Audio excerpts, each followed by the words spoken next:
Our featured BBB Wise Giving Alliance accredited charity seal holders for this episode are Every Child, Fistula Foundation, Good Sports. To find out more about these and other BBB Wise Giving Alliance accredited charity seal holders, go to give.org.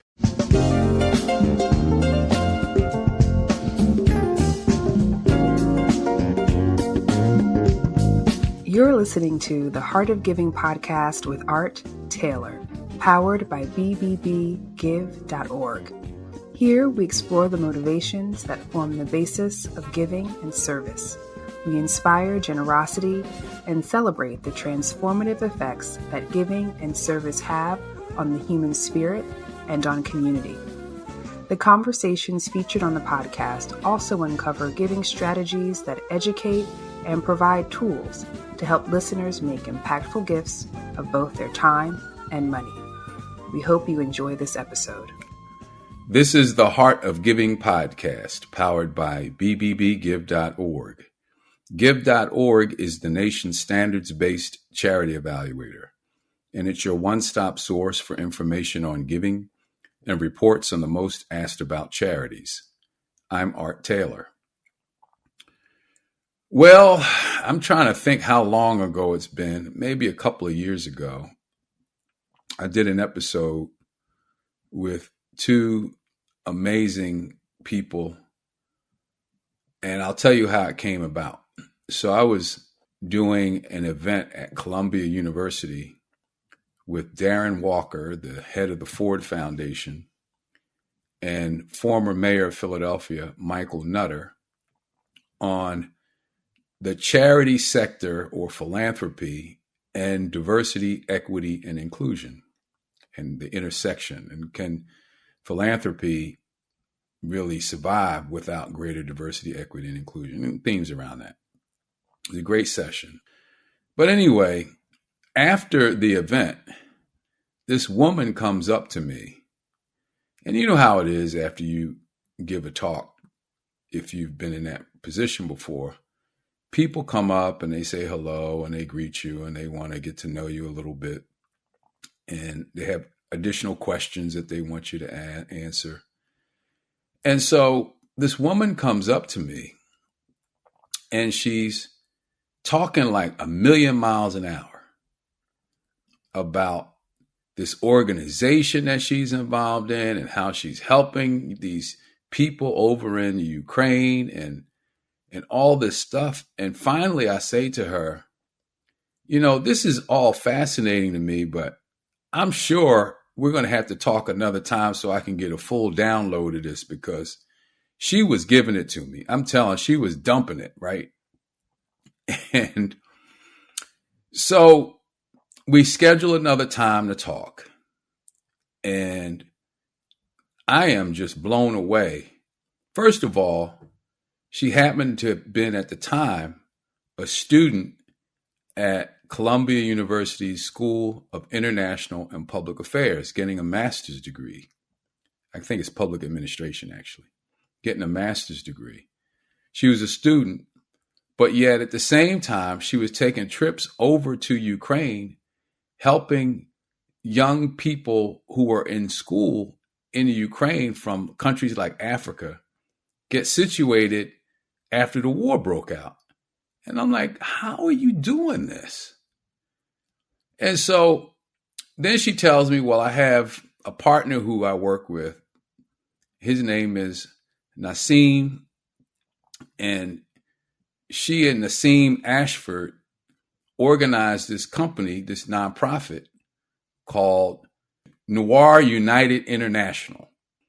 And the mission was really to help people who are from disadvantaged communities, but in international places when they need help.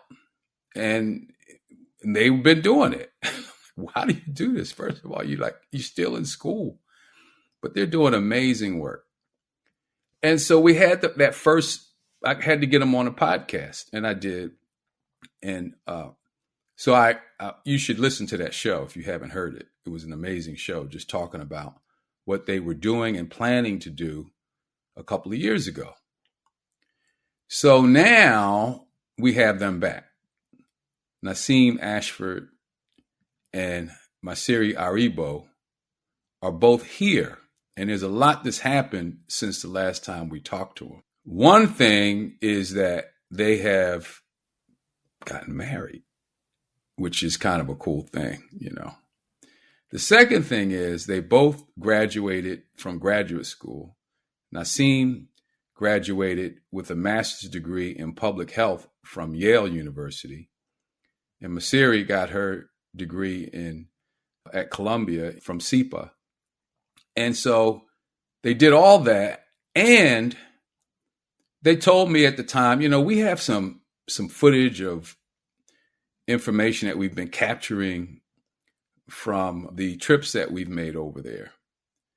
And, you know, we'd like to put together a little video of it. So I said, you know, you should check out my guy, Thad Housley, who is the engineer for these podcasts, and he can probably help you. So little to my knowledge, they've been working behind my back to put this thing together. And Thad told me that it's something like, I don't know how much, we'll find out. Anyway, let me stop talking. Welcome back, you two. What's going on? Tell me what's happening with you. Nassim, what's going on? I'm doing good. I'm glad to be back. We're glad to be back. Like you said, so much has happened in the last year plus since the last time we were able to be on the show. And just, we're happy to be here. Thinking about everything that we've been able to do so far. It's only when you're able to talk to others and share your story and give updates that you really understand your impact and what all you've been able to accomplish. And that's how Macire and I feel. When we first started off on the journey of creating this documentary, we didn't really know where to start. We just had an idea. Macire and I traveled back and forth to Europe 8 times, more than 8 times now, actually. But at that point, 8 times, recording and documenting stories of African and other third country nationals who were fleeing the war from Ukraine. And for us, we just wanted to not only showcase what was happening, but give people an opportunity to speak for themselves and to let their voices be heard so that others can understand how this situation not only impacted Ukrainian nationals, but others who are living in the country as well. All in an effort for us to promote this idea that we've been talking about and interacting with other humanitarian organizations with, but the idea of humanitarian equity, ensuring that different crises around the world, different disasters, both man-made and natural happen. We must make sure that the resources are distributed equitably amongst community members. And we have to ensure that people are protected so that as they continue to move on with their lives, they'll have some form of resiliency so that they can continue to build and be a functioning human being. And so the docu-series that we've created essentially is a combination of all of that. We try to spotlight on different individuals through different lenses to not only showcase their story, but to shed light onto what actually happened throughout this entire war. Wow. So Macire, have the stories helped us better understand the extent to which that aid is being distributed equitably or not? Well, first, thank you, Art, for bringing us back here. I think to answer your question about, what these stories entail, the stories, they definitely showcase the experiences of students, starting from when they first learned about the war, from how they started their escape plan to leave Ukraine. And it goes on to showcase the journey that they had once they finally left Ukraine and went to Europe, throughout the rest of Europe, in Poland and Germany and Hungary and France. And I think what you'll learn from these stories is that there is definitely an injustice that's happening. And when you think about the different policies in place, how, immigrants or migrants have been treated in Europe and how that has been impacting the way that people are able to access resources, social services, different kinds of support that was available or made available to Ukrainian nationals and not necessarily other Black and brown refugees who have been displaced from war. It just goes to show and goes to highlight how it's important for us to be centering these stories and centering these experiences. And there's definitely a great need that's still there, a great need for access to education, which was the number one priority for many of these students. If you recall, many of them were in Ukraine studying to get their master's degree, studying to get their doctorate degree, studying to get to become doctors, lawyers, things like that. And that's still a dream that, should still be in reach for them, but it's difficult because of the different systemic barriers that are in place, and because of the categorization of them being third country nationals in Europe rather than being considered refugees. So what's it mean to be a third country national, Nassim? I mean, from what you told me before, and I don't know if it's still the case, some of them had trouble going back to their country of origin because they were told not to leave in the first place. And by leaving, they sort of lost out on the right and ability to come back. Is that still true? So what is the true penalty and the risk that they had to endure leaving their country to seek education somewhere else? So I would just start off by saying everyone's situation is different.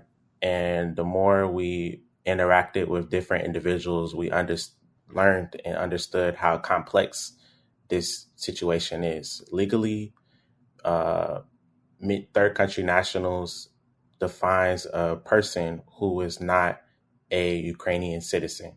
So to put it in context here, that could be someone who is on a worker's visa, someone who's on a student visa, someone who's visiting the country temporarily. So anyone who does not have their permanent Ukrainian citizenship. And so because there were so many people who were living in the country of Ukraine when the war first started, each of them, living in Ukraine, depending on how long they lived there, we've interacted with people who lived in Ukraine anywhere from a few months to 20 plus years living in Ukraine with these different statuses that define their legal situation within the country. And so when you look at, the risk for them leaving the country initially, there were many different forms of communication that were going around. And I would say that from what we heard from the students directly was that because of the uncertainty of the countries knowing whether or not Russia was actually going to invade the country, the country's representatives, as well as the school representatives, told the students, you don't have anything to worry about. It's okay. Keep going to classes. Pay your tuition fees, which is another issue that we continue to see over and over again. But they tried to give them the feeling that everything was normal and that it was going to be okay. However, we know that that was not the case, as originally when people were trying to leave the country, it was difficult for them to access the forms of transportation that were available to everyone inside the country, being the buses and the trains. People faced discrimination while trying to leave there, as well as once they got to the borders, they were segregated at the borders between whether or not they were Ukrainian or whether or not they were a third country national. So this third country national status actually had real world impacts on individuals as they were trying to navigate this situation.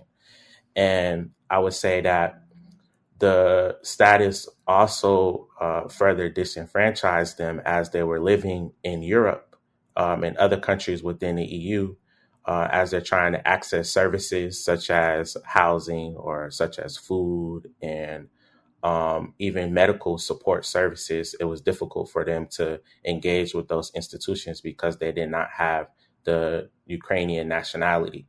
And so even saying all that, still, because these individuals made their life in Ukraine, a lot of them saw that it was better for them to go back into Ukraine versus being in Europe with no support at all. And so we had a large case of people who were going back into Ukraine to live there and to essentially wait out the end of the war.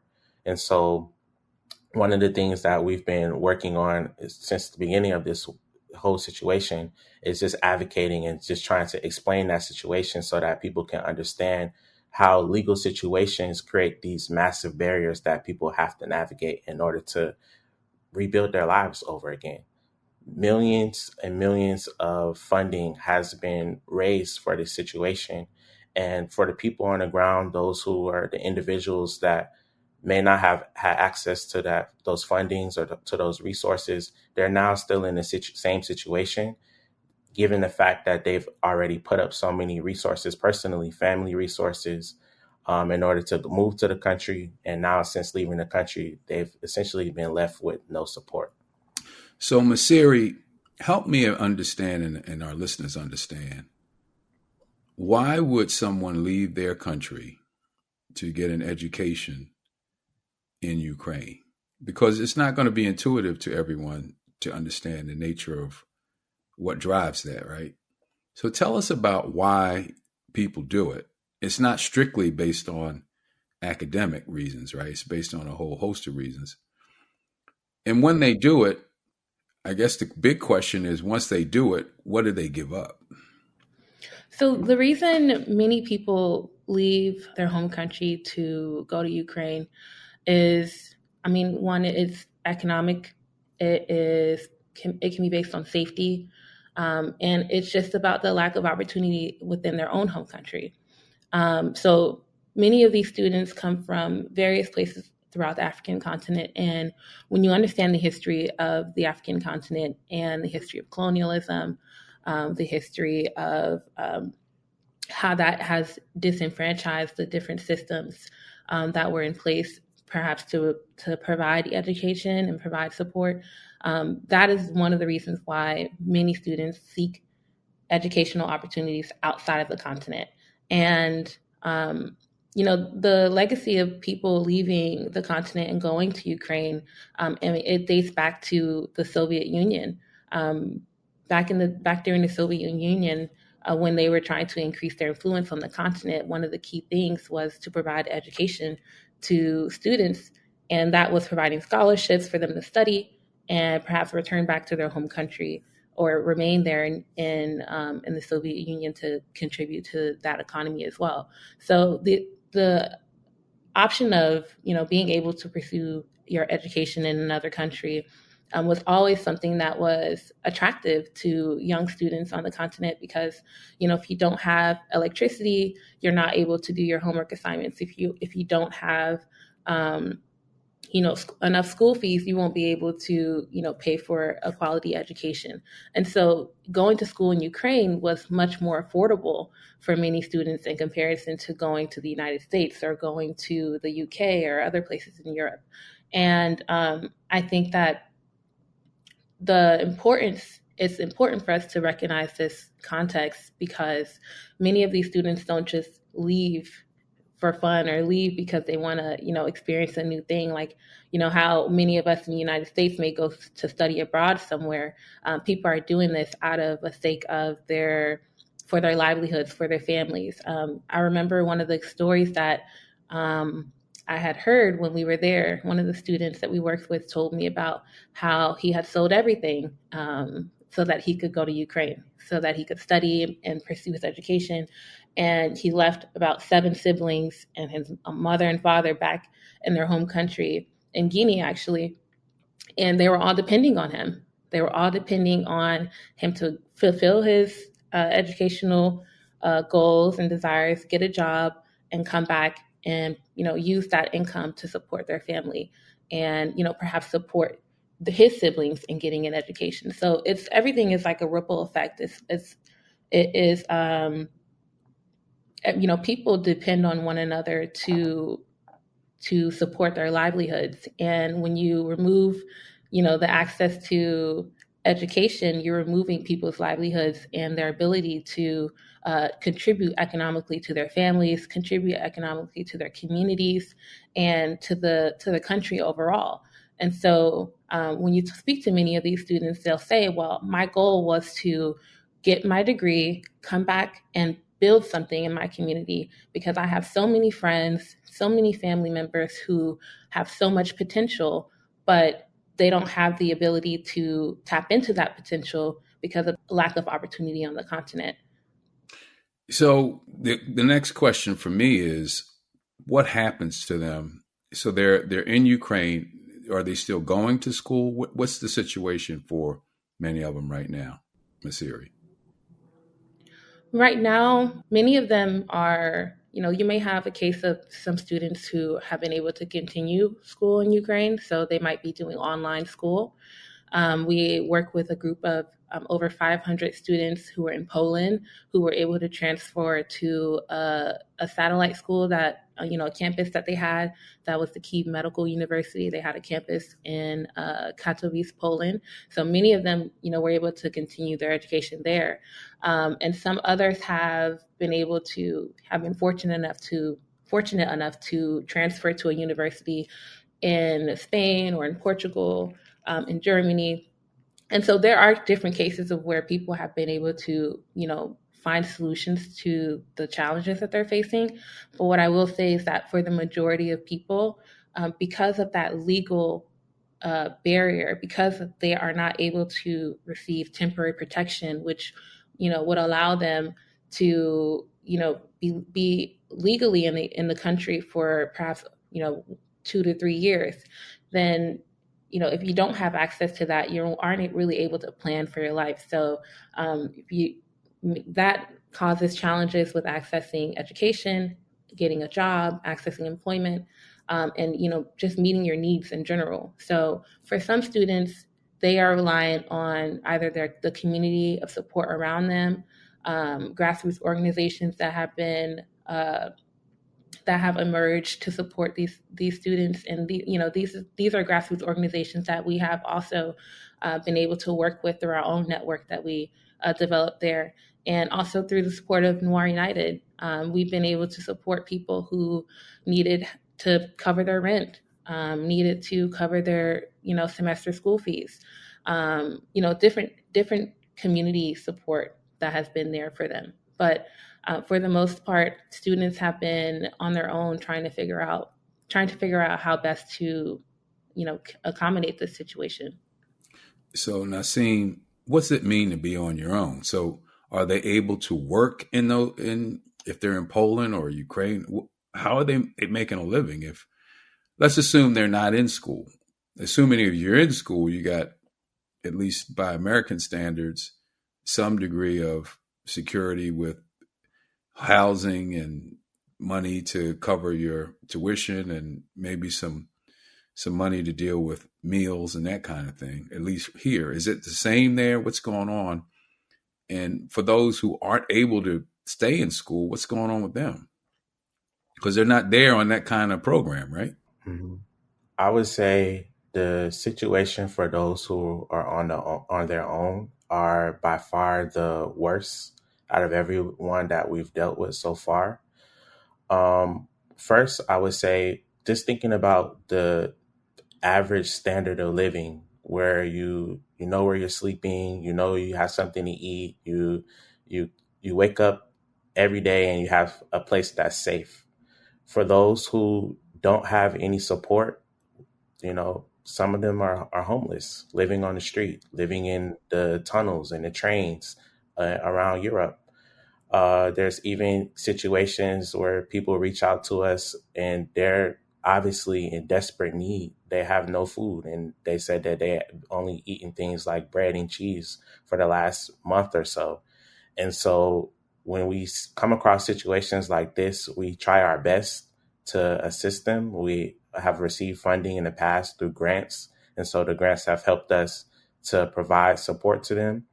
But once the grants ran out, now we're also in situations where we may have to tell someone, oh, we can't help you, or we don't have enough funding available to support you. And we try our best to support them, especially those who are in very critical situations. We have a few students that have been hospitalized throughout this entire process. And those who are in like more critical situations, we try to communicate with them more closely and work with them more closely. Outside of the grants, Macire and I even give some of our own money to help them when we can. But other than that, I would say for those who don't have legal status and can't get a job or can't be in school, especially if they're not going back to their home country, they're in a really bad situation, honestly. For those who are able to get legal residency in the country that they're in, some jobs range from not even like stable jobs, like getting paid under the table, working in a bookstore, working in a restaurant, or ranging to factory jobs. So we had a few students that were working in chicken processing facilities in Germany, working in Tesla factory plants, building Tesla cars in Germany. Even some of the students are very entrepreneurial. They've started their own businesses. So we have students that are, women braiding hair or starting restaurant businesses, or some students even try to help with the exchange of money, sending money back home to others, family members, and things like that. So I would say that the situation really ranges from individual to individual. However, without the necessary support, I mean, there are situations, especially over the last 2 years, where we've seen it personally, it has not improved that much. And we talk to them pretty much still on a weekly to daily basis for some individuals, and their situations are pretty much the same. Wow. Macire, I want to just ask you again. I mean, we talked a little bit about this when we talked the first time, but why did you all get into this? I mean, you're just starting out your lives, your careers, really. I mean, you could be doing a lot of different things. What was it that drove you to get involved in this? I know you and Nassim have known each other since high school. Clearly, this couldn't have been your plan. What's going on? How did this happen for you? What was it about this situation that sparked such a need in you to respond? Well, I honestly love that question because it's an opportunity for me to, also take the time to reflect on my why and why I decided to dedicate 2 years of my life to supporting students from Ukraine. And I think that, the reason we got into this is because, one, NoirUnited, it was started back in 2020. It was during the global Black Lives Matter movement. And, we were inspired by the fact that there was communities around the world were coming together to advocate for equity and advocate for justice for Black people, not only in the United States, but all across the globe. And, when you're founded with that kind of inspiration, and you're also a student and you're going to Ivy League universities where you're meeting all these different actors and stakeholders, people at the UN, people at the World Bank, people at all these different prestigious institutions, you think to yourself, how can you utilize your environment around you, the resources around you, to impact those who are less fortunate than you? And also thinking about it within the context of your identity. I'm a Black person. I'm African, and Nassim is a Black person. He's also Jamaican. And when you think about your identities and how you situate within the international system, within international affairs, global development, like what your role is there. Your role is really to center your own experiences, the experiences of your community, and the experiences that you can resonate with. So, I think when we were at Columbia and at Yale as students, we identified with them because we were also students. We identified with them because we were also Black, and we identified with them because we also experienced racism, whether that be microaggressions in the day-to-day actions or the impact of the systemic racism that impacts your own life in ways that you may not necessarily be able to see. And when we saw this situation happening in Ukraine and having to, reckon with the fact that even in the midst of war, your skin color can impact the way you're treated in your own access to safety. And that happening within modern day in 2022, I think that was something that we all had to sit down and grapple with. And when you see a situation like that, what do you do? Do you just write a letter and condemn it, or do you take action and see how you can impact, people all around you? And I think that was an opportunity for us to show that we as students, we may not necessarily have all the money in the world, but we as capable, smart students can actually make a difference in the lives of people around the world, and actually use our voices and use our ability to support a population that would have otherwise been forgotten and never been considered within the whole context of the whole story of the Ukraine crisis. So when you think about Ukraine, a lot of times you don't think about the marginalized populations that were in Ukraine. So now that we've been able to go through this entire journey, we can think about Ukraine and remember the less fortunate people who had to face racial discrimination and the ways in which they had to overcome that as well. So I think that's the main reason why we decided to do this.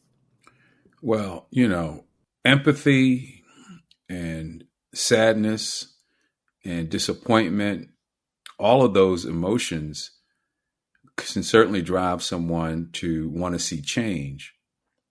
But wanting to see change and actually doing something about it are two very different things. And Nassim, you all decided that you would do something about it. This is a highly complex situation. I mean, this isn't simply taking a few dollars out of your pocket and handing it to someone on the street who's hungry. What you're doing is dealing in a very volatile, complex situation, and brittle even. My futurist guru, Bob Johansen, just introduced me to a new concept.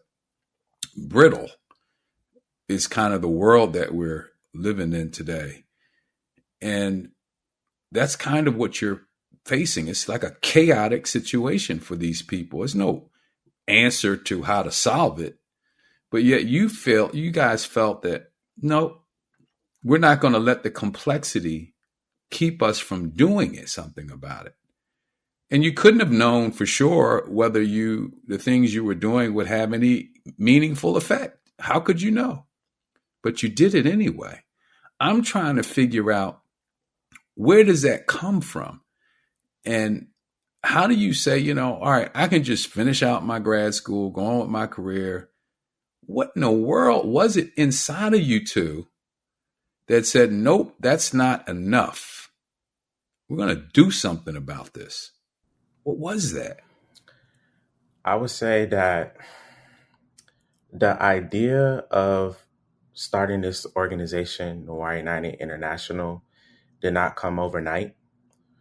Macire and I have been heavily involved in many different organizations and programs, such as her being a part of PPIA, which is the Public Policy International Affairs program for undergraduate students. Myself, I was with the CDC CUPS, which is the Emerging Undergrad Professionals in Public Health program. We both went to work on Capitol Hill at the height of the pandemic. So understanding not only how worldly factors are impacting our communities, but how policy also impacts our communities. And, just seeing the real world impacts on how all of these different strings impact individual lives, I think was our biggest motivating factor to continue moving forward and to take this opportunity that we had in front of us seriously. And then I would say that the relationships that we've built along the way filled in that gap as well.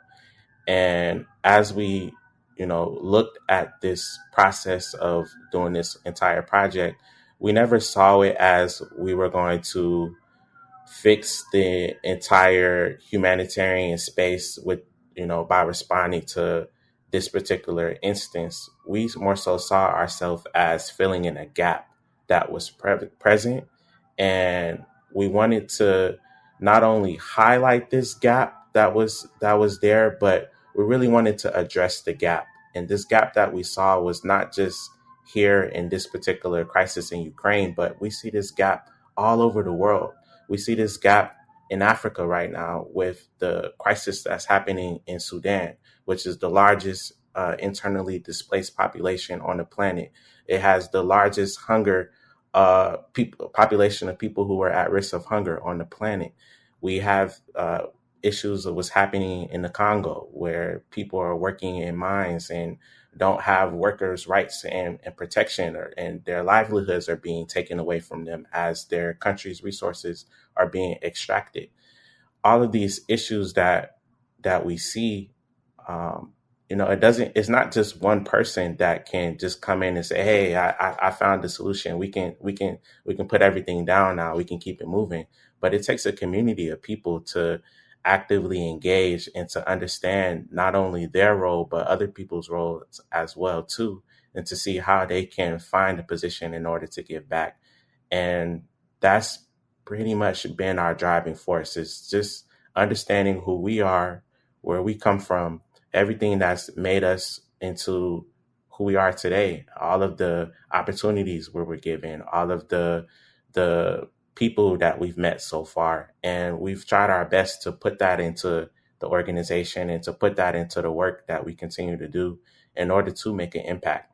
And so I was just in saying that even though the challenges that are here that need to be addressed seem so big, it's in itself is not really as big when there's multiple different organizations and multiple different people working on a different aspect of it. And collectively, the work that's being done, that's the real impact. It's the collective work in the end.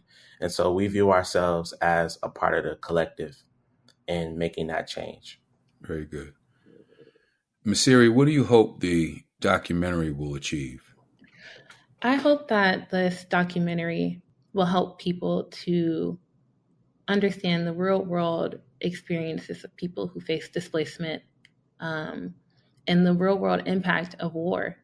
A lot of times, people are displaced by natural disasters, which we can't control. But war is something that impacts people in a very devastating way. And it's very hard for people to heal from that. The episodes that we have, they focus on the impact of the war on education, the impact of the war on women, the impact of the war on advocacy efforts, and how people have had to go through different hurdles and hoops to try and reestablish themselves, to try and, maintain the dignity and self-respect that they have for themselves, to try and, make sure that they can be mentally strong enough to keep going. And rather than letting their circumstances stop them from achieving their dreams. I want people to see that, we have a lot of commonalities, despite us being in different locations. And I think that was one of the key things that I took away from, the docu-series, and also from my own personal journey. Meeting people who were from all different kinds of nationalities across the continent, and, just seeing that they are similar to me in ways that I would have never even thought of before meeting them. We listen to the same kind of music, or we like debating about the same types of topics. We're interested in similar kind of things, and we're, also have this goal of trying to better ourselves and better our communities. These are universal things that we can all align ourselves with, and we can all, identify with. And I think that the last thing that I would want people to take away from this is the, you know, people should be thinking about how they can help, right? How they can, make an impact on their communities, and how they can learn and understand the different contexts and the different international issues that happen around the world, and how, we play a role, and how we can play a role in that. And so I think that, those are the key things that I think people should take away from it. And, there's so much more that we can learn from one another and understand from one another, just by taking the time to listen to people's stories and experiences, and understand that. Well, we're out of time, but I want to give you the last word here, Nassim, today, and just ask, what do you hope others will do when they see the documentary? I think the first thing that we would want people to do is to reflect. The last 4 years have been a really, really challenging time for everyone, not only thinking about the pandemic and how that changed our lives and thinking about loss, but it's also changed our lives in other ways, more on a societal level, politically, socially, economically. The last 4 years has really been a challenging time, and I think that right now, when someone views this documentary, they need to understand that we as Americans, we as, general people living here in our country, we're not alone. We're not in a vacuum. And it's important for us to engage and to truly understand what's happening around the world, to understand how we fit into that picture, into the puzzle. And after reflecting and seeing the videos and experiences of people, think about ways in which how they personally can give back to help, and how they can really work with us to have an even bigger impact than what we've been able to do so far. And just to say that Macire and I started this journey on our own, but through everything that we've been able to do, we have a whole family, a whole community with us now too. And everyone who's been on that journey so far has had the opportunity to learn for themselves, to reflect for themselves. And now we're all at a point where we've opened up ourselves to continue to provide a platform for those who would like to engage on issues that are happening around the world. And we're looking to open that platform and open up that opportunity to others as well to join us in this movement, and to continue to have a sustained impact in the communities that we hope to serve.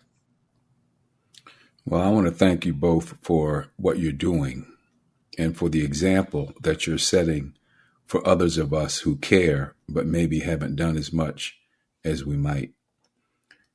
Your leaders, your people who we should follow, people who we should hear from.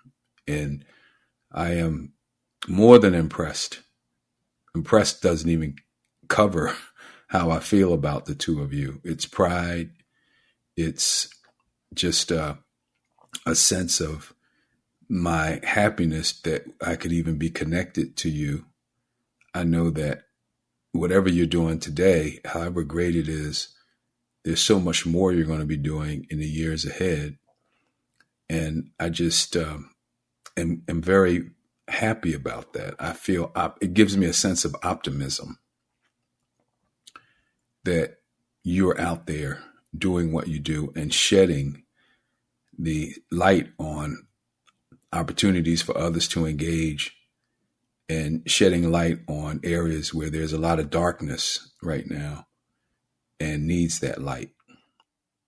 So you've been listening to Nassim Ashford and Macire Aribot, and they are the co-founders of NoirUnited International. And their website is NoirUnited.org.